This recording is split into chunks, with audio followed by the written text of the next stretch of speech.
তাহলে দুইভাবে মানুষ ক্ষতিগ্রস্ত হচ্ছে। একটা হচ্ছে একদল লোক অধিক পরিশ্রম করে, সেইভাবে পুষ্টিকর খাবার খাদ্য তার জোটে না। আর একদল লোক কোনো কাজ কাম তেমন কিছু করে না, কায়িক শ্রম নেই, কিন্তু শুধু একটা কাজই ভালো করে করে, নিয়মিত সে খায় 6 বেলা।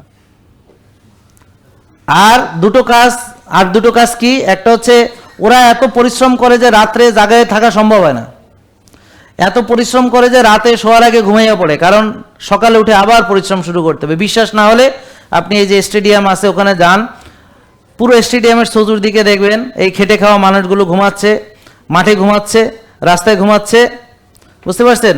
কোনো মশারি টশারি নাই, দু একজন এলিট আছে, তাদের দু একটা মশারি আছে, আর কেউ ভ্যান গাড়ির উপর শুয়ে ঘুমাচ্ছে। দেখবেন সকালে ভোরে গেলে দেখবেন সবাই নির্বিঘ্নে ঘুমাচ্ছে। তাইলে আর আমার রুগীরা তারা চন্দন ও পালঙ্কে শুয়ে মুসরামুসরি করছে, দামি খাট, দামি ম্যাট্রেস, দামি বিছানা, এয়ার কন্ডিশন রুম, ডাইনে কাত হয়, বায়ে কাত হয়, মাগার ঘুম আসে না, ঠিক কিনা? তাইলে আমাদের রাত জাগা কাদের? যাদের কায়িক শ্রমও নাই, শরীর ক্লান্ত হয় না, আর মনে অশান্তি অনেক বেশি। আর ওদের মনে কি আছে সেটা দেখার বিষয় না, মন পরে দেখা যাবে, ফ্যাটে খাবার আছে কিনা এটা দেখার বিষয় আগে।